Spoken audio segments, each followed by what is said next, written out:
everyone, welcome back to my channel Gitanjali Story Time in Manipuri. Ngasi su wari mapuraga lakchare ado ngasi gi wari sidi yam angakpa wari ne mama mapa haibase macha sibu protect toge moi sibu phataba mayam dagi ngakthok lambi aphaba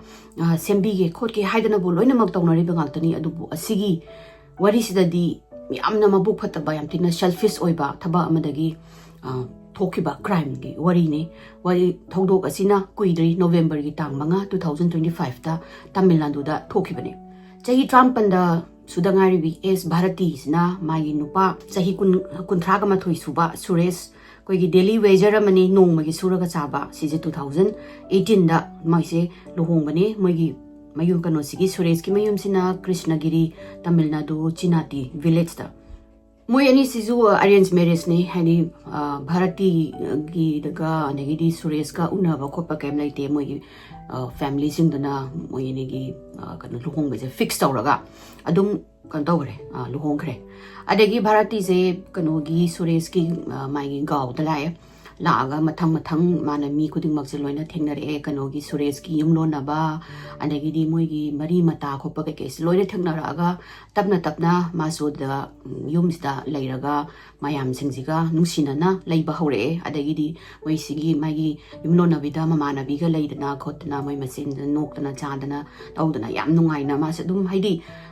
do suresh to mangondagi chahi mayam halaga su mana dum haitare ne kano gi bharati gi awara pa se watana ba do magi nongmagi sujaruba adagi atopa low chatpa khotpa dugumba mayam duna adum hekta pen ba ngamdraga su maning kitang ni thungan ba ngamjai lohong ba khara lera kanda machanupi ani pokchere geno se bharati ga suresh ka se adubu nupi ani di poga nupa yam pamba suresh mana nupa tang magi line do carry tawna ba khotna ba masa nupa se pambasida masina mandir khudingi lai khoiramba chattana lai thong khudingi nijadana adagi di kano khoigi wasak ka saktana kot accepts loire bharati mabani che jo adum mana pura jali aduga na suresh na pambagi suresh na he na lai tin khoiramba gi thabak se tawi adagi di mana moigi gaudugi temple amale temple se yam thamoi sengna niraga di phangi ko likan tawus mana aduda laga nuti khoiramdana adagi mana ga kano tawi ko promise ka tawi kai gumba mai mayum sta masanu pa amaga pokcha taraga di mana lak ma sigi we sigi temple sta lai sida oina kat kani khot kani na adu lak ma hai se lot of money moi ani paisa kano di surya sa paisa pai ba mi sunate mayam lai ra imung ni adubu mana machanu pa se paman bagi mana hai se kanna honaraga ai laks matalaga isanu pa ma hek popaga ai sumaina laida khoidum doni khotoine na dagidi ma se paisa ga se tungjan ba haudana he na thabak se mai ngomagi suba sida halaga amamu thabak suba chendana khotana tawraga ma na khoiram jare adagidi kuina khoirama ba matungda daw yadana bharati je pregnant oire adagi pregnant oibadagidi suresh se lai ningaga machanu pa amata bibi wona dum khoirang me daw yadana bharati je May 2025 ki May da machanupa ama pokche machanupa je pok suresh hoi moi se harau mandana angang jige ekta moi gi mayum sida don ga thendana nagidi ben ga khong dana khotna asma je harau re suresh aroi bida adegi moi angang se duwan haina kawe adegi mai moi na doctor dagi hala matungda yum sida celebration tawdana adegi angang ji soisti ke tawdana ipan thaba ko askai kai mem se tawdana mi kano da se achapot ka yendana adegi temple da ga leiba homeless ka se cha ka pijadana adegi mana promise tawgiba paisa do adugo do laaga hojiki mandir senari ba pandit daga piraga lai gi kano ma layu kholo aina wow tawsagi bani chanupa ma phangjabaga aina paisa katni hayana adumaina tawraga paisa ka se katle November gi tang manga 2025 sida bharati je akta koi gi sorok lamjau sita chenthora ga masam ga je pharaga ekta mamit ka je pung cholaga magi mathabak tana kaino ma mana ko laga ai phi mana matum ma bandal gu ma ko laga ma chik achele chelak pachida mayam ji yeng na hawi ko kai dore ko le na bharati kappa ga laur ga ma je chelak pane ba bharati sina chela isina hospital la chelak pane mana hospital se yorakpada pung 13 ga minute kuntraga ni pan chale ayuki aduga hospital sina kela mangalam hospital dani masina hoziki hospital sida changakpaga ta laudana mayamda ai amta kanbiyo na taudana laudana khotna tawre ta emergency ni tawdagi di moi staff sing nursing chenchale ade kai dawre khole dawra kan sida mana maina mai mathabak ta bandalama kon bado hangthora kan sida mai machanupa tha manga da suriba duwan je oi lerame ade kai dawra ge khotla ge na taw sida sasumaina ma sangom ayuk ta sangom thakpane khotpane adagi di sor hondre khotre na ma skappe adagi di doctor je moi ge lae doctor na laga check tawge khot ke na yeng sida angang je maina lawba sida angang je phadrak longna tai ba adagi di koi gi lim poi ba macha do ta gi phadrak lawrabdo adagi di moina doctor sina mai gi vital sing je check tawi ai sor hon bra mi hun yauri bra mi hun chongi bra kholi bra na ada angang je gi kano sida amatta ngamdre hadi moina think kano tawba hadi so ka mai vital sign sing se amatta phangdre adagi phangdabadagi di mana smaina angang je koi kano tawge kannaba koi CPR tawraga angang je kannaba honage adu nang kai no sigi junior doctor sida kamai tawbana habedo nang loina pau tamamo kolona sigi timing sida ju sure kanona bharatina suresh ju phone tawraga haira smaina angang do sangkom thappadagi tawre kano tawre khole hospital la chelona suresh ju masu hotna thabang mafam dagi chela abane ane sagi junior doctor sina hange aina bharati kamai to ino khole nona ada man hai ayuk sida dum moi macha ani gi school ka bagi khot bagi breakfast of khop sida duwan jam kappe he no ayuk sida kappa sida mana angang do chak lama ba male na mana do thapak to yamna chin maruda ma ngak tang tawraga mana angang si manak ta chamam tam de angang se di kappa ga mabuk yam lama ga lerame adagi mana angang se sangom pithak pi ba sida thamaga ma se angang se da sangom je ching ba sida ta khoi gi kut lauraga gi ka tawraga ta lama ga thakpado thakaga ma se hage marak ta hage ga taweba anaida mama sina asma to yam nungai tre duwan ji ba man haima sak thokna lama lerame da koi sa se na thabak se mayam gi school chatpagi thabak chatpagi koi chen jelingai sida nang hawda bane kotam ne na tawraga nga go se ki sol ga sang tape angang se yam lamna thakpado adu du nga hak lerga di magi thakpa je lepa tumin leigre adada kano su Bharati jisu machado thaaga tumgra male na masu kabu na uibne uiba sida angang se jung kaimbok lengak taba sida mana kaidora sanu ne na mai phi do haido ga yeng sida angang se mamai mamit se kuchu kumen amata yauda gai pura khoi gi bluish color olaga lairamma adagi di mana angang se haudo e duan na haudo pasida tadre ba dai so angang ke sor hon bring da hon da badagi ekta mana pakatana mana seleba ma phi se asi ga tawraga ekta angau phai dong na ma se hospital la chelak pane khot pane chanu pa jam ta kan bi ho kholo kai dawra ge kolen dawre ne ge do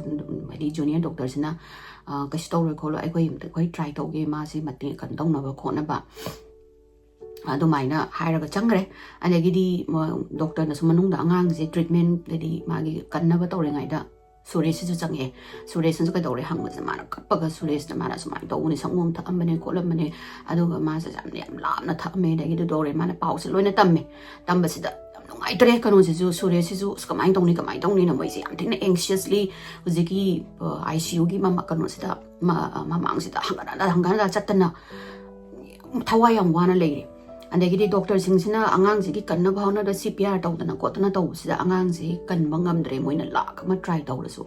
andagi di pau nungai ta se haida ba yadre adan doctor na khangi sai sangom thakpada angang du na hobi thaka ha ge ga tawbunina sangom khara magi airway da changamani khoi gi wind pipe gum da changam dong male adudagi ma se laita bo eram gani na adumaina ada angang je sumaina kanogi win pipe ta tawbro khot pasigi yeng na ba postmortem taw se khose mama ba da haije na doctor se thoklei doctor sina I'm sorry noi angang du kan bangam dre ko tri haida as bharati di wan tha ki tawre andagi di suresh se de ekta makut je makok ta paira ga ma de phamda gare ba kap ga kari no ai jibu noi na ngangi du asik mai ra ne ai duwan du ka mai ra duwan tha manga da su da ngai du smana lai da la khoiram da ai na nija ba isa ji ne kra mai na tawai no na sma se kappe mama pa se andagi di doctor sina angang sigi postmortem amta tawse khotse do ga real reason do khangni khone na hai ba sida ꯀꯩꯅꯣꯁꯤꯅ ꯁꯨꯔꯦꯁꯁꯤꯅ ꯌꯥꯗ꯭ꯔꯦꯕ ꯃꯥꯅ ꯀꯩꯗꯧꯕꯒꯤ ꯀꯩꯅꯣ ꯇꯧꯗꯣꯏꯅꯣ ꯀꯩꯅꯣꯕꯒꯤ ꯄꯣꯁ ꯃꯇꯝ ꯇꯧꯗꯣꯏꯅꯣ ꯑꯉꯥꯡꯗꯣ ꯁꯨꯃꯥꯏꯅ ꯁꯣꯏꯗꯅ ꯑꯦꯛꯁꯤꯗꯦꯟꯗ ꯁꯪꯒꯣꯝ ꯊꯛꯄꯗ ꯃꯥꯒꯤ ꯑꯦꯌꯔꯋꯦꯁꯤꯡꯗ ꯁꯪꯒꯣꯝ ꯆꯪꯈꯤꯕꯗꯒꯤ ꯁꯤꯕꯅꯤ ꯑꯗꯨꯗꯨꯅ ꯇꯧꯔꯔꯣꯏꯒꯦꯅ ꯍꯥꯏꯕꯁꯤꯗ ꯗꯣꯛꯇꯔꯅ ꯑꯩꯈꯣꯏꯒꯤꯗꯤ ꯇꯧꯗꯕ ꯌꯥꯗꯕꯅꯤ ꯍꯥꯏꯗꯤ ꯑꯩꯈꯣꯏꯒꯤꯗꯤ ꯗ꯭ꯌꯨꯇꯤꯅꯤ ꯑꯗꯨꯅ ꯄꯨꯂꯤꯁꯇꯤ ꯏꯟꯐꯣꯔꯝ ꯇꯧꯔꯒꯦ ꯅꯪꯅ ꯄꯨꯂꯤꯁꯀ ꯉꯥꯡꯅꯔꯣ ꯅꯪꯒꯤ ꯄꯣꯁ ꯃꯇꯝ ꯇꯧꯕ ꯇꯧꯗꯕ ꯍꯥꯏꯅ ꯑꯗꯣ ꯁꯥꯎꯋꯦ ꯑꯍꯥꯟꯕꯗ ꯁꯨꯔꯦꯁꯁꯦ ꯀꯔꯤꯒꯤꯅꯣ ꯅꯣꯏꯅ ꯄꯨꯂꯤꯁꯀ ꯑꯃꯨꯛ ꯏꯟꯚꯣꯜቭ ꯇꯧꯔꯤꯗꯣ ꯑꯩꯈꯣꯏꯒꯤ ꯌꯨꯝꯒꯤ ꯃꯦꯇꯔꯅꯤ ꯍꯥꯏꯅ ꯑꯉꯥꯡꯁꯦ ꯂꯩꯇ꯭ꯔꯦ ꯈꯣꯠꯇ꯭ꯔꯦ ꯑꯩ ꯃꯥꯒꯤ ꯗꯦꯕ ꯀꯔꯃ ꯐꯖꯅ ꯇꯧꯕꯤꯅꯤꯡꯉꯦ ꯑꯉꯥꯡꯁꯦ ꯑꯗꯨꯒ ꯃꯥꯒꯤ ꯀꯩꯅꯣ ꯍꯥꯏꯗꯤ ꯑꯉꯥꯡꯗꯣ ꯑꯃꯨꯛ ꯂꯦꯟꯊꯠꯇꯅ ꯈꯣꯠꯇꯗꯅ ꯑꯃꯨꯛ ꯃꯕꯨꯛ ꯄꯤꯛꯈꯤꯕ ꯑꯉꯥꯡ ꯑꯁꯤꯕꯒꯤ ꯍꯛꯆꯥꯡꯁꯤꯕꯨ ꯂꯦꯜꯂꯒ ꯃꯥꯒꯤ ꯑꯣꯔꯒꯥꯟ ꯅꯨꯡꯒꯥꯟ ꯑꯃꯨꯛ ꯌꯦꯡꯗꯅ ꯈꯣꯠꯇꯅ ꯇꯧꯕꯗꯣ ꯄꯥꯝꯗ꯭ꯔꯦ ꯈꯣꯠꯇ꯭ꯔꯦꯅ ꯃꯔꯩ ꯇꯧꯔ ꯂꯩꯔꯦ ꯁꯨꯔꯦꯁꯁꯤꯁꯨ ꯌꯥꯗ꯭ꯔꯦ ꯁꯣꯝꯗ ꯚꯥꯔꯇꯤꯗꯨꯗꯤ ꯋꯥꯟꯊꯗꯅ ꯈꯣꯠꯇꯅ ꯃꯌꯥꯝ ꯃꯥꯒꯤ ꯃꯤ ꯃꯔꯤ ꯃꯇꯥꯒ ꯂꯥꯛꯄꯁꯤꯡꯗꯨꯅ ꯃꯥꯁꯦ ꯁꯦꯟꯅꯔꯒ ꯂꯩ ꯑꯗꯒꯤꯗꯤ ꯄꯨꯂꯤꯁ ꯂꯥꯛꯑꯦ ꯃꯣꯏꯒꯤ ꯗꯣꯛꯇꯔꯅꯗꯤ ꯍꯣꯁꯄꯤꯇꯥꯜꯗꯒꯤꯗꯤ ꯏꯟꯐꯣꯔꯝ ꯇꯧꯗ ꯌꯥꯗꯕꯅꯤ나 ꯑꯗꯩ ꯄꯨꯂꯤꯁꯁꯦ ꯂꯥꯛꯑꯀꯥꯟꯁꯤꯗ ꯄꯨꯂꯤꯁꯅ ꯁꯨꯃꯥꯏꯅ ꯀꯩꯗꯧꯔꯦ ꯈꯣꯠꯂꯦꯅ ꯍꯥꯏꯕꯗ ꯗꯣꯛꯇꯔꯗꯨꯅ ꯍꯥꯏꯔꯦ ꯃꯣꯏ ꯁꯨꯃꯥꯏꯅ ꯑꯉꯥꯡꯁꯦ ꯍꯥꯏꯅ ꯁꯤꯔꯒ ꯄꯣꯔꯛꯄꯅꯦ ꯈꯣꯠꯄꯅꯦ ꯑꯗꯨꯗ ꯄꯣꯁ ꯃꯇꯝ ꯑꯉꯥꯡꯗꯨꯒꯤ ꯑꯦꯌꯔꯋꯦꯗ ꯀꯩꯅꯣ ꯌꯥꯎꯕ꯭ꯔꯥ ꯁꯪꯒꯣꯝ ꯆꯪꯕ꯭ꯔꯥ ꯈꯣꯠꯄ꯭ꯔꯥ ꯍꯥꯏꯕꯒꯤ ꯑꯗꯨꯒꯤ ꯌꯦꯡꯒꯦ ꯇꯧꯕꯅꯦ ꯈꯣꯠꯄꯅꯦꯅ ꯇꯧꯕꯁꯤꯗ ꯑꯗꯣ ꯑꯩꯈꯣꯏꯒꯤꯗꯤ ꯏꯟꯐꯣꯔꯝ ꯇꯧꯐꯝ ꯊꯣꯛꯄꯅꯤ ꯄꯨꯂꯤꯁꯇ ꯁꯨꯃꯥꯏꯅ ꯑꯁꯤꯕ ꯑꯉꯥꯡꯁꯦ ꯄꯨꯔ ꯂꯥꯛꯄꯅꯤꯅ ꯑꯗꯨꯗꯨꯅ ꯄꯣꯁ ꯃꯇꯝꯁꯦ ꯅꯣꯏ ꯃꯄꯥꯁꯤꯅꯗꯤ ꯌꯥꯗ꯭ꯔꯦ ꯍꯥꯏꯅꯕꯤꯔꯣꯅ ꯇꯧꯕꯁꯤꯗ ꯄꯨꯂꯤꯁꯁꯤꯅ ꯑꯃꯨꯛ ꯑꯣꯟꯁꯤꯜꯂꯒ ꯁꯨꯔꯦꯁꯇ ꯍꯥꯏꯔꯦ ꯗꯣꯛꯇꯔꯅ ꯍꯥꯏꯔꯤꯁꯦ ꯆꯨꯝꯗ꯭ꯔꯥ ꯁꯨꯃꯥꯏꯅ ꯅꯪꯒꯤ ꯄꯣꯁ ꯃꯇꯝ ꯇꯧꯁꯦ ꯈꯣꯠꯁꯦ ꯍꯥꯏꯕꯁꯤꯗ ꯁꯨꯔꯦꯁꯅ ꯌꯥꯗ꯭ꯔꯦ ꯀꯞꯄꯦ ꯃꯥꯅ ꯑꯩ ꯑꯉꯥꯡꯗꯣ ꯂꯦꯟꯕ ꯈꯣꯠꯄ ꯑꯩ ꯁꯨꯡꯄꯥꯝ ꯄꯥꯝꯗꯦ ꯑꯩ ꯑꯁꯨꯃꯥꯏꯅ ꯑꯩꯒꯤ ꯅꯨꯄꯤꯁꯤꯅ ꯀꯔꯤ ꯇꯧꯕꯒꯤ ꯑꯉꯥꯡꯁꯤꯗ ꯀꯩꯅꯣ ꯇꯧꯗꯣꯏꯅோ ꯃꯥ ꯀꯩꯅꯣ ꯇꯧꯕꯅꯤ ꯃꯥꯁꯨ ꯁꯣꯏꯕꯅꯤ ꯑꯉꯥꯡꯁꯤꯁꯨ ꯂꯥꯃꯟꯗꯅ ꯂꯥꯏꯕꯛꯀ ꯇꯝꯃꯝꯕ ꯍꯥꯏꯕꯗꯨꯅꯦꯅ ꯃꯥꯁꯦ ꯀꯞꯇꯅ ꯄꯨꯂꯤꯁꯁꯤꯗ ꯃꯥꯅ ꯈꯣꯏꯔꯝꯖꯔꯦ ꯍꯥꯏꯗꯤ ꯑꯉꯥꯡꯁꯦ ꯑꯃꯨꯛ ꯂꯦꯟꯗꯅ ꯈꯣꯠꯇꯅ ꯇꯧꯕꯤꯔꯅꯣꯅ ꯑꯗꯩ ꯄꯨꯂꯤꯁꯁꯤꯁꯨ ꯎꯄꯥꯏ ꯂꯩꯇ꯭ꯔꯦ ꯐꯦꯃꯤꯂꯤꯗꯨꯅ ꯌꯥꯗ꯭ꯔꯕꯅꯤꯅꯀꯣ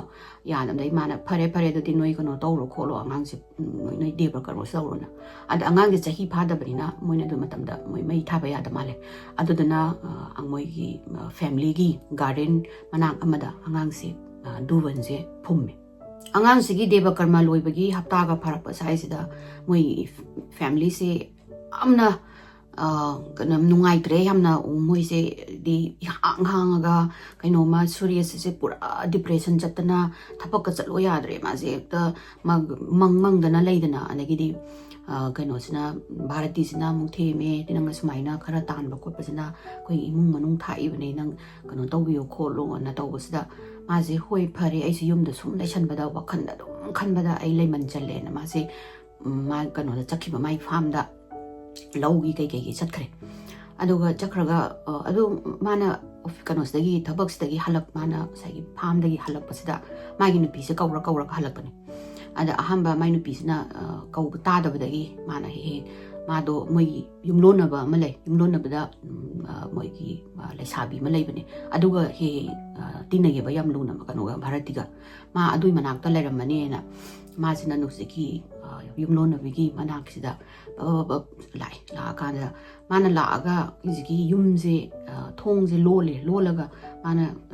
ꯃꯥꯏ ꯅꯨꯄꯤ ꯂꯩ ꯁꯥꯔꯥꯅ ꯃꯥꯅ ꯚꯥꯔꯇꯤꯒꯅ ꯑꯍꯥꯟꯕ ꯀꯧꯔꯝꯕꯗ ꯇꯥꯗꯕꯗ ꯏꯃꯨꯡꯁꯤꯗꯒꯤ ꯚꯥꯔꯇꯤꯅ ꯅꯣꯛꯄꯒꯤ ꯃꯈꯣꯟ ꯇꯥꯔꯛꯑꯦꯕ ꯍꯥꯏꯗꯤ ꯀꯩꯅꯣꯃ ꯅꯣꯛꯑꯒ ꯋꯥꯔꯤ ꯁꯥꯕꯩ ꯇꯥꯏꯞꯇ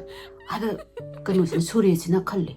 ꯃꯥꯕꯨ ꯀꯩꯅꯣ ꯃꯥꯅ ꯁꯤꯗꯩꯗ ꯑꯉꯥꯡ ꯑꯩꯒꯤ ꯏꯆꯥ ꯅꯨꯄꯥ ꯁꯤꯕꯕꯨ ꯍꯞꯇꯥ 2 ꯐꯥꯗ꯭ꯔꯤꯗꯣ ꯃꯥꯅ ꯅꯣꯛꯇꯅ ꯀꯅꯥꯒꯅꯣ ꯃꯥ ꯂꯩꯔꯤꯁꯤꯕꯣꯅ ꯃꯥ ꯀꯩꯗꯧꯔꯤꯖꯥꯠꯅꯣꯅꯦꯅ ꯊꯣꯡꯗ ꯂꯣꯟꯕꯅꯤꯅ ꯊꯣꯡꯅꯥꯎꯗꯒꯤ ꯃꯥꯅ ꯑꯍꯣꯕ ꯑꯃ ꯂꯩꯕꯁꯦ ꯌꯦꯡꯕꯁꯤꯗ ꯚꯥꯔꯇꯤꯁꯦ ꯁꯥꯔꯤꯁꯦ ꯌꯥꯎꯗꯅ ꯃꯤꯡꯁꯦ ꯀꯩꯅꯣꯗ ꯐꯕꯨꯡ ꯀꯩꯅꯣꯒꯤꯁꯤꯗ ꯂꯦꯞꯄꯒ ꯃꯥ ꯀꯩꯅꯣꯃ ꯁꯨꯝ ꯅꯣꯛꯑꯒ ꯋꯥꯔꯤ ꯁꯥꯔꯒ ꯂꯩꯕ ꯎꯏ ꯃꯥꯁꯦ ꯕ꯭ꯂꯥꯎꯁꯀꯁꯨ ꯌꯥꯎꯗꯦ ꯁꯥꯔꯤꯁꯨ ꯌꯥꯎꯗꯅ ꯑꯗꯨꯗ ꯃꯗꯨꯗꯣ ꯎꯕꯁꯤꯗ ꯁꯨꯔꯦꯁ ꯁꯥꯎꯅꯤꯡꯉꯦꯕ ꯃꯥꯁꯤꯅ ꯀꯔꯝꯕ ꯅꯨꯄꯥꯒ ꯉꯥꯡꯅꯔꯤꯅꯣ ꯁꯣꯝꯗ ꯃꯆꯥꯕꯨ ꯍꯥꯏꯗꯤ ꯏꯆꯥ ꯅꯨꯄꯥꯕꯨ ꯁꯤ ꯀꯨꯏꯗ꯭ꯔꯤꯉꯩꯁꯤꯗ ꯅꯨꯄꯥ ꯉꯥꯡꯅꯔꯒ ꯃꯥꯅ ꯁꯤꯗ ꯅꯣꯛꯇꯅ ꯈꯦꯗꯅ ꯂꯩꯕ ꯈꯣꯠꯄ ꯁꯥꯎꯔ ꯊꯣꯡ ꯊꯤꯜꯂꯦ ꯃꯥꯅ ꯊꯣꯡꯁꯤ ꯊꯤꯜꯂꯒ ꯚꯥꯔꯇꯤ ꯊꯣꯡ ꯍꯥꯡꯇꯣꯛꯑꯣꯅ ꯑꯗꯒꯤ ꯚꯥꯔꯇꯤꯁꯤꯅ ꯂꯥꯛꯑꯦ ꯍꯥꯡꯇꯣꯔꯛꯑꯦꯅ ꯍꯥꯏꯔꯒ ꯃꯤꯅꯤꯠ 3-4 ꯂꯩꯔꯒ ꯍꯥꯡꯇꯣꯔꯛꯑꯦ ꯑꯁ ꯁꯣꯅꯣꯁꯤꯅ ꯁꯥꯎꯔꯒ ꯅꯪ ꯁꯤꯗ ꯅꯨꯄꯥ ꯀꯅꯥ ꯉꯥꯡꯅꯔꯤꯅꯣꯗꯣ ꯍꯥꯏꯔꯒ ꯁꯨꯔꯦꯁꯅ ꯁꯥꯎꯔꯒ ꯍꯧꯖꯤꯛꯀꯤ ꯀꯥꯁꯤꯗ ꯆꯦꯟꯁꯤꯟꯕꯅꯦꯕ ꯆꯦꯟꯁꯤꯟꯕꯁꯤꯗ ꯃꯥꯅ ꯀꯨꯏꯅ ꯌꯦꯡꯕ ꯅꯨꯄꯥ ꯑꯝꯇ ꯂꯩꯇꯦ ꯑꯗꯨꯒ ꯀꯩꯅꯣ ꯃꯥꯏ ꯉꯁꯥꯏꯒꯤ ꯌꯨꯝꯂꯣꯟꯅꯕ ꯃꯃꯥꯟꯅꯕꯤ ꯁꯨꯃꯤꯇ꯭ꯔꯥ ꯀꯧꯕꯁꯦ ꯁꯤ ꯑꯣꯏꯅ ꯂꯩꯔꯝꯃꯤ ꯑꯗꯒꯤ ꯃꯥꯁꯦ ꯍꯥꯏꯐꯦꯠꯇꯪ ꯏꯀꯥꯏꯔꯞ ꯇꯧꯔꯦꯅꯦ ꯍꯥꯏꯗꯤ ꯃꯤꯒꯤ ꯌꯨꯝꯗꯨꯗ ꯀꯥꯏꯅ ꯃꯤꯒꯤ ꯂꯩꯁꯥꯕꯤꯒꯤ ꯀꯥꯗꯨꯗ ꯆꯪꯁꯤꯟꯕꯗꯨꯗ ꯑꯗ ꯃꯥꯅ ꯅꯪꯗꯤ ꯀꯩꯗꯧꯔꯤꯕ ꯁꯤꯗ ꯁꯥꯔꯤ ꯌꯥꯎꯗꯅ ꯈꯣꯠꯇꯅ ꯁꯤꯗꯩꯗ ꯅꯪꯅ ꯕ꯭ꯂꯥꯎꯁ ꯌꯥꯎꯗꯦ ꯀꯩꯗꯧꯔꯤꯕ ꯅꯪꯗꯤ ꯁꯤꯗꯩꯗꯅ ꯍꯥꯏ kano sabi kano sina sukano bharati sina kaino nang ngangi dubo Sumitrana bazar dagi sari mapore aido cheer up tong nabane haina mana sari zip lady a lao try to law na try to bane quote bane adukadorogi nang na thong tindana to isibona adagidi sures ikai up toraga kolaga mana law yum zalas law na toraga masa yum zda hale hala mana hai ai sama kano to bane nang thi black pada nang leram dam ni nang no pata badu da yeng da ai no pa to palai ber khol da ulas kano sina bharti na sauri nang kai no do maina adu wakhan phata ba khali do nang asigumai matang da amu khana dai da kono khot kono kai suresh ju sorry hare man he amu hana si hai roi ge khol roi ge na tawraga ma se adum haidre asigi matung numit kharani lai rakanda suresh na mayum ka je mo le khol na sengtok pa moi ka sing ba sida kanga makasida box ama wooden gi box ama lairame ada sagi box kari no ne na mana lautho ye masida box gi manungda pi mana kanom na yomjalaga pot ama lairame da mana kai ni pi di pot se lautho pi sang to yin kana di phone oi lairame sigi phone je kana gi phone no ma masak khangde adaga mana phone je kana gi no ne na charge or on to basida mai nu pi gi phone ne ma khange bharati ada kano se suresh ngaktam ding e bai di bharti ju karam kanda mai phone ani sui sai bu kang de ma de karai de phone to ri si na adagi mana sai ma sem thina curious oi ne ai di mana khang da ba phone ma bharti gi number ma gi ma regular pai ba phone na ta ba to ngana le ram si da gi mana phone je eng ga chat nong ga ke si gi ma si da ma de hek ta ma pun si gi shocking ai do chara ba ma sin ha se gi message ka dagi di WhatsApp ki kai si message pa ba dagi ma de ta kangau na ra ka chen thore mayum dagi adu ka bharti na mana mai no pi se koi thi ma se never da kan chang dana bharti u bra khot pra ta we ama du su khang u de khote na hai re adagi di sum na kan da kano de ma ka dai da u gi last ko pra hai bes da kana bong na yum da ma le tam ni na khang de na loina khumi adagi di ma se mana hai re mana mayam sing je ina mana mi sing je ko khat moi dogi mari mata yum no na ba kai se adagi siki mana phone se da theng na ri se bharti jina mai lover da message tha bagi mam yaw le rame sigi wording jida mangon da mana pa ba da wording khara yawe nangi da makada aina yi icha halaga nang na huju phoba aina nang nungsi ai je kari no nang na kyan ta dri se ana do mama adagi di ai hujik di angang do aina nang na hai ba do na angang do hala ba na dra adudi nang ai mona thajara ba na dra nang ai nungsi ba na dra se siji last message se oi le rame as kano je suresh se si pa bs dagi ma se as kape ma se loud na khong na adagi di moi never meetings na mana aseng se loi hai do e sumaina bharti gi ga magi lover do na pullaga magi nusina bodu ga pullaga tawramini ma de sumaina amna ina thajaba ma se angang oina ingon de yum pale haina ina lu na tawba nong ta mangon da khut tha bu khot bu yaude khara hoi chin na ngang na ba khana ba khara na tana mana aduga ai ki chanu pa ji bu mana ha to pa khot ba askape adagi di kapasida mathang mayam na pau tana ko ja bharti je pau je taraba faina kano ta hore suresh na mayam na hai hore ko le to se pau je ta basa bharti je khange magi phone do soidana phangamani phone da yawba magi wahai du mangni man mingun ta ngangi chen bharti je na magi regular phone da gi phone je to wi suresh da mana phone je pakala suresh hauna hin ai tambi nang karai da lai ko le do se da ma na am ta calm down suresh nang sawi no ngai ko ai seng ba hai ge khot ge ga na to le mana suresh na nang na kari hainingai leirige nang na sida nang lover siga pulaga nang na ai ichanu pa bu nang na hat pa khot pa maina police na doctor na autopsy to je habida aina nang bu thaja bagi makta da autopsy ju tawon gi da ba adu nang na kari no khalami je hujikti angang ji ge body je lauthoga police haraga lauthoga check to do ne khotana habida ngai ko suresh na bharti na kappaga gos nang na pi badan di ai loina yage nang na phura ai adom phu nang ai ngon torture to nang adom ai ngon lakno adu bu police ati songai haibi geno ai jail la changning de na adum ai na haire masi je haibi de ki suresh ta chongning bana ma se loire ba Majina machinji thiraga phone se thamme aduga kodak tak mai adugi mi sin khara mai dagi tau ji kai kai khara kauraga ji police station ji da chatle suresh na mai gi mi sin ji ga the police station na change changaga mara police da loina wari se tamme sini sen badagi phones laire evidence text message kari kra kadagi di picture ka so mayam yawra me mai gi lover jing duga haidi intimate oiba post ta explicit oiba adogumba nude picture kari kra moi ani thana bagi khot bagi aduga police na ying ma moi se pas ana shock leba sum kanogi bharati gi lover se nupa na lap na reba moi yumlona ba suresh ki yumlona ba sumitra do oiler me moi ani je koi ra bajani koi na baje police ni zo pura ngak ba do moi motive se khangba ngam dre ba sumaina kanona nupa adi nupi mana nupa tupa nungsiba yai nungsiram ba yai mai mai nupa do nungsidana adubu adugi nungsina ba duduna macha hatli angang hatli habadi ma nong ta de macha gi damak da nupa hatli aduga atopa lovers in kaina ba khopa tawi habli tai ba aduga sidadi mana he pokchari ba macha jibu mi atopa tuna ta ba mai makhut makna hat pane khot pane habesi moi se anang shock chatle adagidi kutakta moi laaga sumita ga kanoga sumitra ga bharati ga se arrest tore pharaga questioning gi police station da pura ga lai police jina bharati ga aduga sumitra ga se questioning tong ringai da suresh ki hana in a details ki statement se lawe moi hai mana dagi suresh su man akhang mangai loina mak hai haidi kamai tawba khotpa nang mo khangdabra ne kodabra ne nang pau ta dabra ma na smaina nang gi nupi na haina ama affair ama lei khole hai se tawba da suresh na haibada mana khangba bo ai loina mak aseng ba hai gen ma sei ahum ki mamang da ma se khaga mongsong moi gi gaw gi mi sing se village gi mi sing jina ngang na re ba khaga mongsong ma gi nupi gi matang da thina ngang ba aduga sumitra gi matang da moi sing se khaga adumaina ngang na ba hore mayam na haise sumitra ga kano ka se bharati ga se moi ani gi relation hoi moi ani am close friends ne hoi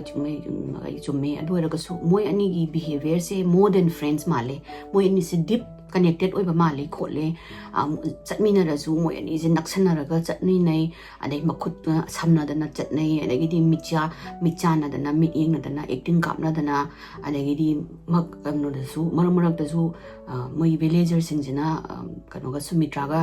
bharati ga kiss to su ui khole haina adumaina ma si rumor kha ga tare bharati kano sidi suresh sidi mayum da pak laite ba ma de dom thabak suba satpane khotpane adu mayam adu mai macha gi mai nupi gi du ma gi tanna ba khotna ba tawdana ada aham da di moi na sum pau je tamak ba sida suresh se aham phajana taramde adubu saina sum mayam da sum tam na mangon da mi je mathang pau tam ba nang nupi gi siga nai mi kano sigi yulo na ba le sabi gi kano se ani sigi acting se yam haina de nang am ta ngang nang nupi do warak tabra moi ani do lu na kayam tina ba no moi gi tina ba do yam ching nei ko len taw sida no ga de sauraga bhar kano sina suresh na bharti sida man confront tawe nang mayam na sida hainari je nang ta dabra lambi sida kano sida koi gi gaw sida ngangnari je nei ta dabra mayam na nanga kano siga sumitra ga phatta ba na bai ni si tawi da na ngangi je kai nang acheng ba maingon da hayo ai e u ba ga mayam na pau tam doi taw lei ko le taw sida bharti sina kai hai ba har ga sawle ba kai nang adumaina aingon da lana khali se kai no ai ga ma ga di kano ni akhoni di tinabani lona tinabani close friends ni ma di angang ni aina ma inaw nu pine na khali ni aduna machi man manaw nu pinu siba mai gi makok ta chuppa khopa tawda kari kai ba lai khole nang na do yamna lana khali do kai gino ai sida icha jing ani si yengo mana ka angang ama kano to pok tungai ni ko icha nu pi ani lai si bu ka nai macha no ha nangi na chana tra ai khuni na icha ani se phangi se aina kano oi begi na tra nangi nu pi oi be na tra khuni nu sina be na tra nang na do mai na ching nari je kari no nang kai nang haining is bo mana saure ba kamaina nupi ga kamaina relation lai doi no ko doi no kaina ga adagi adagi nganga ga nang na thaja draga na phare ai chakhar ge ko ge tawbu dagi di ma se ai hoe ai khangde mayam na kalak tan nang na bo ram basu yai ado nang mi ne yam ngang na ra di kano basi kamai ka kai gi no ko le no hang ba ai khangde noi kano sina sai gi lai khai ta ba lai ba gaw gi mi sing jina pungang dangang ga nang thajari do kai gi no nang mi mana kano ma hai ra ju ai matang da hai ra nang dum thajar dori ne do tawdri ne da lain tawde ai lemina ba ngam roi ko sta tawdana tawbasida Surese soy lale hoi moi sing na unda noi siram to rana na bai ni do asmai na machina naw dong na tin nei ha do khang da tori or ngani khole ni ai amu han hai roi ge khol ge na loi adu bo sum rumor se sum helap hek surese u baga mayam sina ai du ta we ye da ta we ye moi ani do adom tin na da na nang ne thapok sakhi ba da gi na do lei na tu kai sum torok pa sida surese am taning dre ba nong ma di ma si yu thosala saw ro lai la ga mana hai bharati nangbo asimi singjina nang ani matang na ngangnari ji bonoi bana na kong ta da bra sini bharati na ngangni ngang jino ka doduri ge aina mi na ngang ko dingi ta le raga di ai kamai hingduri ge doi mana nang hoi Sumitra do next door ni yumno na bani magi mari mata jingi machani chume ai gi di mari mata machani ado do na bai ni do tinaruran hadi unaruran no matam khara tinaruran no mi na ngang na ba se tok na bai na haiba ada bharati na yade ba kadobe unaroi doino ai gidi ngo ai nang im ma kai loina ma gaw tha to ma kan ngi gaw zani lai je ado da kan ambo ai ga connect to ngam da bada Sumitra ga connect to bani ado da na ai gi su ichin pi ada gi imana bi mayam lai re yed main tin na bani ai de to oi mi hai na gaw gi mi na ngang nei na kan ho ka to bu di ai na ga bhar kan no ga Sumitra ga una da ba ka to bu di ngam moi kho lo ka adu mai na se khana ra pai si gi matang da gi moi ni se dum khana ba hauro pa ne ba Sigi Kanabagi Toriba Manungsida Karuna Sures Nasu Hire Hina Angang Panpama Yauraga di Koi problems in Padoma Le Colena Degi Lightin Koram Dana Kotana Legi Moise Angang Nupamsa se try to robuni. A day Sure se Tabaksu Chatre Maze Amuk Yum delay Bharti Zukai Maide Sumitra to Mumi Machangi Man Baya Dudu and Korami and the Gidi Dumana Dum Uruk Manus Magi Malay of the Kakanda some my behavior do man who take Imbo un Hichina Copaca Powdy. Powder of the Gidi Mana Imun kind of Vanida Lekai Mina Watingaga the Tazavaya did in a manner. Belazer sings in a Nanga sings a man, Amata Tadre, Kariguma Mamunda Pau Hira, Sumana Saduma, what he were in Mankano, Colocanona, Adumina Tauragadum late whole lady. Sigi Maraxida, Bharati is a pregnant or a Hina Kang with the giddy. Her hour Maiselo in the Gimana Mayam among the hypedo. I give a piece in a wood miner, Canatora and the Pima, Candoragas Mina, Angang, Ailemina, Vini, Angang, is a collis Madonna, Tecote, I had Angang Mirolis, a collis in Taure, Tawagidi. Adumana Tauraga, Angang se, me the poet 2025K. A sip walk was a man Harald the Nushan and the lady, Adu Bharati ding as I get. Chill never massive. Mazi chin benina, Adum Kariaita, Angang, Senadana, Kotana, Adum lay, the Gidi Machagi, Ani, Hadi Masanopi, Anidone, Tauraga, Angang, that oh my Mapunsis, Heidi, Angang to Nona, Mu. Quite a matunda no ngang chin banina, among the moon among the home on the tawagi, Masia was waba, Jinjo Sinba. Hide, and then I was the police na kange, I did Kanana, Angang the Halino, Kaiki Halino, Adoga, killers the Kanano, Hibesdale, when a Kang, Kangabanina, Adubu, when the confusion am a delay, my police in the Karamina, Moina, Angang Macha, Ahumni, Bharti, Adoga, Machanupi, Yaimase. Size pregnant way bedagi haidi adu do pok pagi timing size dagi koina ba haura bazani gano ga Sumitra ga Bharti ga se ada moina angang anupi ani do di hatraga janupa amma sanupa amtang yawba angang macha pik ba hat is kai no hai basima moi khangni ni adagi di Bharti ga Sumitra ga se questioning tawre moi ngonde proof evidence loi lere moi nei sang pagan na chinthi na ba taw ganu aina hate ko te kai ma ganu hojik proof lere adu bo khoina khangningi je kari de makta da nang na cha nupa chahi ganu tha manga da sudangari ba angang du bo hat le aduga nang na cha nupi ani du na ka dobe hat no nang ko na hat ke kai na ga khanbra ada khoina hana atraga na adu da Suresh na hana khangak pe ra kari gi no khopno na hang ba sida moi ni jo chenbam leitamni na moi gi crime sida confess story Bharati na hai mana Suresh 2018 da lohongaga magi husband gi gaw sida magi village da la ga lei umtam sida masi amna lonely feel to way hai nupa si mana masakhang da lohonga lak ba sida aduga ma si ju kano lei lei su ju tam hai yam kana tam ba hu dare adu raga su ma se mi si tin din na ba do ingangam draga mana adu dai da ma sai Suresh na magi relatives mayam magi yumno na ba kai krak mayam se una ma sum mana khangna han bado sina sini to basida adoda Sumitra se thengna bane ba kanoga Bharati ga moi ni se hamba thengna bada spark ama thoi yamna mabani se attraction je laina ra ba chumna nupi na tab moi ani do kano tawrapsani haidi Sumitra nasu yamna he pamba oirure andagidi kano nasu Bharati nasu kano mamangoida moida khangdaba attraction amadi leirabasani adagi sum unare adum yunonabani adum unare adum thosu lambi so phamammasu kholasu adagi moi ani se sum tinaraga mathang sum didi ga sum kaurambadagi sum close oirapadagi moi ani gi relationship je romance ta on gimne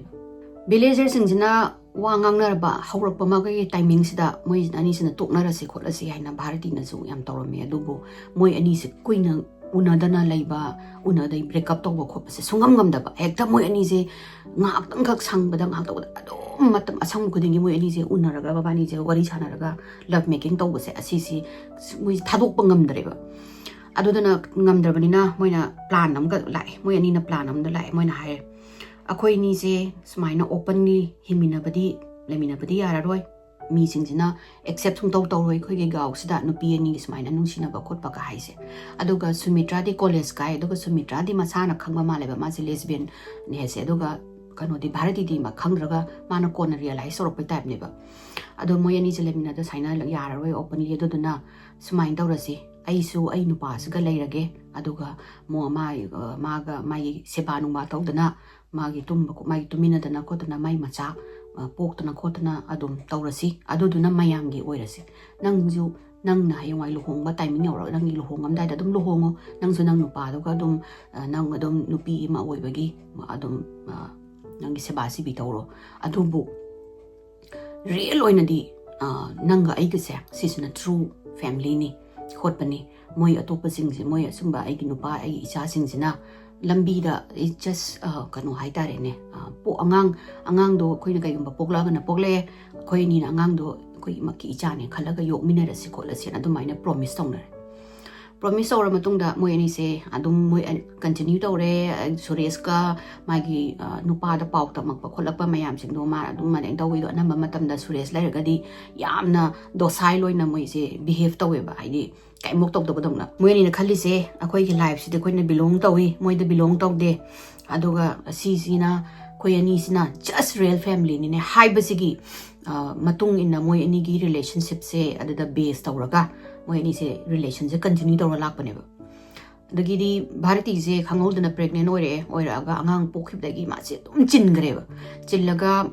adagidi Suresh ju angang poga di masanu pa da po na leiramina thabak sup chatabida angang sigi manakta dum seba sibi ga tawdana angang gi diaper ga sendana kotana leibasida moi ani je unaba se phangaktabada sai nungsinabado kaurobani mabani se kuina unaraktabado ngamaktadana amumuka kanona su Sumitra naga su injang ga thongaga thilakpani kain thilaga dang ha una hoba kanona ule dai masak to una hoba adumaina tawe swain tawbasdagi Sumitra je sawba hore haidi nangna di aingonda anganga nupa ga jidi just for show ni dunia gi akoi ni khatani family di harga nang di hosik angang duga adum nangna sanupa siga adum nang di chillaga leigre ai husband ai gi son ai gi daughter na tawdana leire sigi angang si nang hek pokhibdagi nang aingonda lapthok khre khot khre koni adudana nangna sumaina sum kano tawdore si nang gi ai nungsiraptrabra nang hosik na sanupa am pokdagi nang nupa do nungsirabra na cha do nungsirabra nang adumai tawradi nang ai ga sumaina ai nungsidre ai thadukni ka haidi ai thana thawri ala sizarani kolani kai no pisna Bharakano sina Sumitra sina tawsa Bharati je tawba mama khangre ma su nungsibani na Sumitra na dumaina sigani khokani ka haibasida ma se kireba man theme ma se kamai tawdunu khangre mana Sumitra je theme Sumitra sina yade mana hai nang ai su nungsidre ai khange ai ju khangde ai su nang na kaina ningadi ai hai mak chala sirurani korani tawdana mazina message thabasida Bharati se kai tawdunu khangreba ade Bharati sina haire ai nang yam nungsi ai nang kairo ese angang ama chinbagi amwa bagi pak nangon na matam piba phangdabagi ni angang se kitang chawra pharakani Sumitra nang understand tawbiyo ai nang yam nungsi nang na net ai gi ma haidi Bharati na ma nungsi habagi proof se nang na hai ba khuding loina yage ai nang yam nungsi Sumitra nang na hairinga hen ai yage ai kamaina nangonda proof tawdoino ai nang nungsi nang ga igase family ni haiba sina kanda Sumitra sina ai na haiba nang lo yarani hai amasina ai yani na haiba adagidi na khalaga phone tawre aduga ma haise nang ai nungsi banatra nang nang ai je nang gi family na tra hai Sumitra na Bharati na ma ne nung si ko le hai adudi nang na proof to ge hai raga di angang nu pam sa se lak padai ni khoi ni gi marak ta problem lai se aduna nang na sa nu pa sa hatu na hai ro si harak pa si da Bharati se pura amai makko ko se pung yung re ba kai no hai si bona mana Sumitra nang na sina taba atopa di nang yara roi tra kan Sumitra na adoi di phare nang ai sirage nang na cha do ga le horo ai siraga nang nungai doi na tra nang ai gi da mak da nang na cha do nang hat pa nga moi nang na hang gai smaina family sing kan se show ni ka is not na ko na pressure se to re adai hoi ai halage na upai re ta na Bharati ji ju Sumitra do ya nung siru ro ni na mana ai halage na haraga ma se ngang ma he mai gi pokchari ma cha ni na ma si hat pa singam dre ba nung ti message haraga Sumitra na nang karam kanda plan je tawdoi no karam kanda nang tawdoi no hinjan pressure to ba hinman na sigi November ki tang manga se da mana decide to ne ba sigi numit se mana kai no da macha ani se na macha mai san nupi ani siga Suresh ka moi gi sumda gaw magi festival amala yeng sakhibne ba yeng sakhi ngai timing sida ma se wakan je tawre kamai to sigi khot ki je na ada angang je sum feeling to na mana yeng mana khan ba sida sidi kana ambu leitre mi su kana ambu leite aduga angang se ai hatu ge na mana angang se ma kanu sina makut sina mamit mana kai mana ton kari krak loi namak menzel le machina ne duga angang je sor hon manga mandana hatu ne sigi confession je phangmadagi di moina asagi court kanu sina court dagi ayab lauraga sagi duwan gi phumba jaga se sidagi kothoga ma se lauthoga my body se autopsy tawre autopsy to bosida moina autopsy gi forensic ki matui na khangba me angang se sai gi sangom mai airway da windpipe ta changa si banate angang gi suffocate to bani habidi mana to nga machin nga mention bagini haina du da si bani khot bani habase moi achi ju confirm tawre sigi news se lak bosida ekta Tamil Nadu jama pura nik eba moi gi na ta khoi gi kano lak padong na earthquake lak padong na adagi di very soon na sigi news se all over India all over the country loi na mag viral loi dana chatle so Suresh na kapaga haidi lak ama noi mayam na moi dandi pi la zo ama tawro zo khola zo ai wonda ai haidi ai gi punsi da thokiba ai isa do di amuk hana hingala aroi moina adum hatokram ne kholam ne nupa ama oina aina sumaina anga ai gi isa ama hat ke khot ke ha pai sai khande aduga mama ama nam poga mana sumaina is angang cha tha manga da sur manga ngai angang do bu nungsina bana hayana hat pa di ai pende sida the millions lakh ki nupi mayam mama oining bagi sigi kano se mama oi ba se phangjada dana lai tin khoram dana kap dana khangi ni adugu ma gumba nupi sugumba se lairam gani hai base ai thajade mana mama khoi mama oi ba phangda ba singsida oina duwan nupi biramadi he na ma harau gani na mana mayam da kapaga hai questioning to bagi matung inna Sumitra sidi yamna smart oi ba khoi gi college ki nupi mane du masa ju ma to pa han girlfriend ju lairaba male college da aduduga Sumitra se na kitang pangtak sutak to busani kanu sina Bharati sina adudana Sumitra na magi mind pura twist tawne haiba twist tawraga magi haidi selfishness oiba mana mai lover du ga laining bagi kanambu marak to changaning da bagi ne mana angang sa halo hanjana yaw bujing je loina makhang aduga yamna ngakpada photo ma su thengna basida mana angang se hat pa loiraga photo se nammaga mana Sumitra kanu sina Bharati sina Sumitra da thaiba yengo sida laire proof aina isa nu pa do man hatu e nang hojiti aina nang musi je khangaba na tra kai na gudugumba message WhatsApp da de messenger da mayam leram hoji case se kanna kano tawri moi gi case sathari haidi kano na police na moi gi further investigation atopa mi yaubra khopra do gi kana tawri edu hoji court ta moi gi case pending nang lairi kari gumba moi sigi case ki matung ina danji se kano hai life in prison adi na sathiba nupi gi na khoi gi kano hai tar khoi di worst prison hai tare adu da thamdau ma le khole na hai do ji Suresh ki family na di kano tawre ma di dum kaina re ma hai se akhoi mawon forgive to sungam ngamoi adu na kano na lo na kwai da gi akan ba dandi do Sumitra ga Bharati gi da piyo haina moi gi siki Suresh ki family amasung Bharati ki family na su ma se inthore adi mai khoi isa na te nupi mo ra ga mana dumana tawba hana ado hoji moi gi case ki no se hoji kan pending de lairi kari gumba sigi case na loiraga wayendo kano do moi gi verdict to la akanda ai update tawsarake ngasi gi di wari se sidaloi sanjarage maya mathang amu thengnarasi ko bye